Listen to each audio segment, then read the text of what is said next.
What's going on, guys? Welcome back to Blacktide TV. Another late upload today, and I apologize for that, but what you have to understand is I live in Canada, and in Canada, in the wintertime, it snows, and it snows a lot. How fitting that I'm playing on a snow map in this gameplay, but I was just outside for about an hour and a half before this video, just shoveling snow. We're having this big snowstorm right now. It's continuing into tomorrow, so tomorrow's video will likely be late as well. I'm going to try and get 2 videos out today, so you guys can kind of be satisfied with the content until I get my video out tomorrow, because like I said, tomorrow's video will be late as well. But I remember back in the day, like when I used to go to school, I would get super excited to see the snow. I was all for it, because when there's snow, the buses couldn't go through it if there was enough, and then you get a snow day.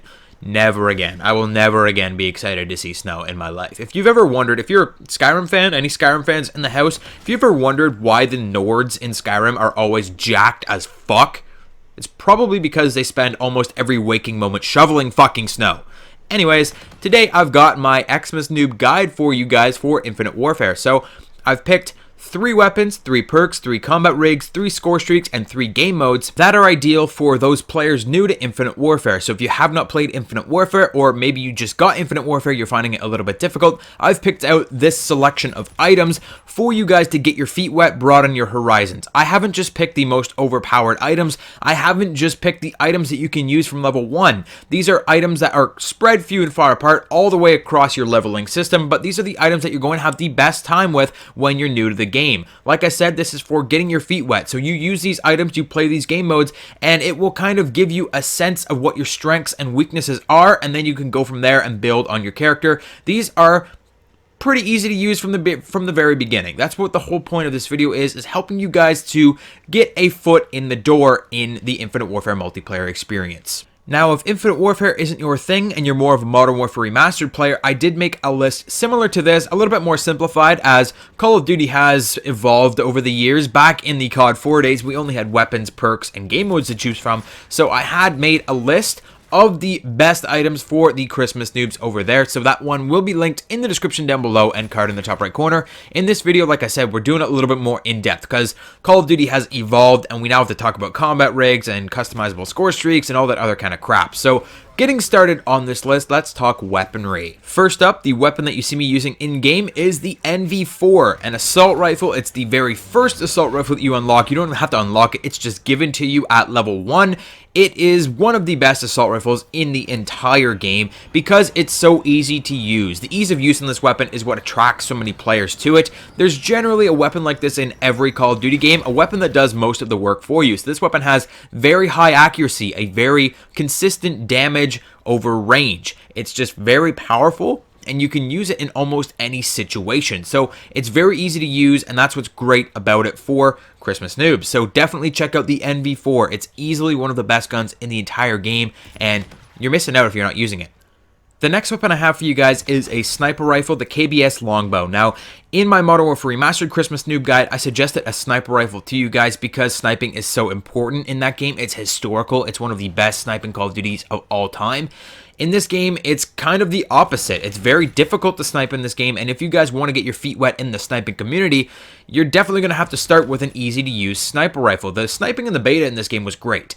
Then they did a whole bunch of adjustments as they moved it over into the full game, and now the sniping kind of blows. It's probably one of the hardest sniping Call of Duties next to Black Ops 3. So I suggest the KBS Longbow because it's very powerful. It's a little bit slower and you won't be able to hit as many feeds, but when you're trying to get used to sniping, the one-hit quality of that weapon, the ability that that weapon has to get a one-shot kill is far superior to most other weapons in the game, and that's where the KBS Longbow is great for someone that's new to sniping in Call of Duty Infinite Warfare. The third and final weapon that I'm going to suggest to you today is the RAW, or the RAW. This is an LMG that you unlock right off the bat, and it's actually very good. A lot of people were calling for a nerf on this weapon from the day the game came out, and it did receive a minor nerf, but not enough to really impact it. It's one of the best guns in the game. Being an LMG, that's kind of strange because LMGs don't usually perform against assault rifles, SMGs, but this one is very powerful. It's got very good damage over range. You're going to drop people in 3 shots across the map.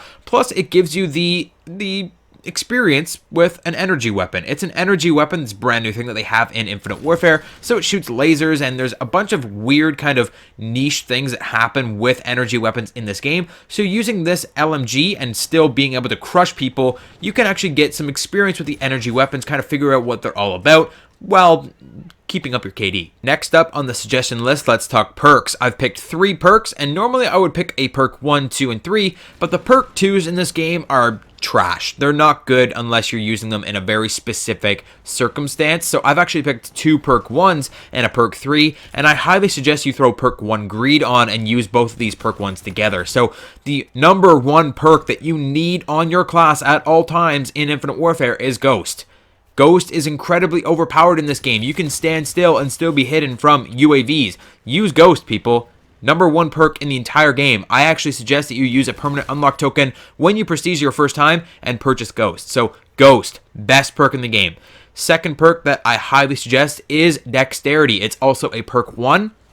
It's going to allow you to switch weapons and reload weapons a lot faster. So some Call of Duties, they have the fast mag attachment. Some Call of Duties have the dexterity or sleight of hand perk where you reload faster when you have a specific perk equipped. This is one of those Call of Duties. So you definitely want to reload faster. Why wouldn't you want to reload faster? Unless you're using like an LMG or something weird like that. But if you're using like an assault rifle, SMG, shotgun, sniper rifle, dexterity is amazing. It's one of the best perks in the game. I always have it on all of my classes. The last perk that I have for you guys is Dead Silence. This is a perk 3, and it's going to keep you from being heard when you use your booster pack and when you run around. It shields your footprints, and it shields your booster pack from enemy ears. Going a little in-depth here now, we're talking about combat rigs. I've chosen 3 combat rigs based on payload. There are circumstances where you'll choose your combat rig based on trait, but for the most part, you guys are going to pick your combat rig for payload because payload's more like the specialist weapon from Black Ops 3. So the 3 payloads that I've chosen are Warfighter Claw, Synaptic Equalizer, and Merc Reactive Armor. Warfighter Claw first. This one is unlocked from the get-go. It's just very powerful. It's kind of like an assault rifle SMG hybrid weapon, but it shoots bullets that bounce around walls, so you can just clear out rooms very easily with it. It's just great, and you're going to notice a lot of people using it from probably now till about February while people get into the game a little bit more. Next up, I've got Synaptic Equalizer, which is just super easy to use. It's 2 dual-wield machine guns. They're suppressed, so you can keep in stealth while you're using them, and they just hose down people. They just destroy the enemy. Last, I've got Merc Reactive Armor, which is, well, it's basically like kinetic armor from Black Ops 3 on steroids times 4. It's amazing. It defends you from every single type of damage. Score streak damage, explosive damage, bullet damage, everything. It's amazing, it's incredibly overpowered, and it will keep you alive longer, especially when you're trying to take objectives or do something like that. Next up, we're talking score streaks. These 3 score streaks are not necessarily unlocked from day 1, but they are the easiest to use by far. So I've picked Vulture because it just does its own thing. You put that thing up and it follows you around and it will slay. It wasn't as good when the game came out, but now it is OP as fuck. That thing will just destroy everybody in your path. Second, the Warden. This one is unlocked from level 1 and it is a higher streak, but when you put it in the air, it's easily one of the best streaks in the game. Think, what was it called? Wraith from Black Ops 3? Yeah, it's basically the same thing. Third, we've got the Trinity Rocket. Now, this is one of the last score streak unlocks in the game, but it's awesome. You shoot 2 rockets out, and they will seek and destroy enemies, and then the third rocket you can guide down like a Predator missile from Modern Warfare 2 and crush your enemies. Last but not least, I've got 3 game modes for you to try when you are new to Infinite Warfare. First up is Tactical Team Deathmatch. This is the boots on the ground game mode in the game right now. It might not be in the game in the future. They might be taking it out very soon, but as it is here right now, definitely get in Tactical Team Deathmatch. It's the only boots on the ground feel that's in the game, and it really brings a whole new style to the game, and it's really fun. Infected is great when you're trying to learn your maps, when you're just trying to figure out where all the spots are, where you can get sight lines on people. Infected is great because you don't have all of the enemies shooting at you all the time, and you can kind of focus on the map and where to go and all that kind of stuff. Lastly, Defender is a new game mode. It's kind of like Keep Away with the uplink ball. It's super fun. I highly suggest it. It's pretty great for learning the map and just kind of getting a good feel for the map without running into too many tryhards. That is it for my Xmas noob guide for Infinite Warfare. If you enjoyed this video, hit the like button, subscribe if you're new. Tell me what you think about the video in the comment section down below, and I'll see you guys on the next one.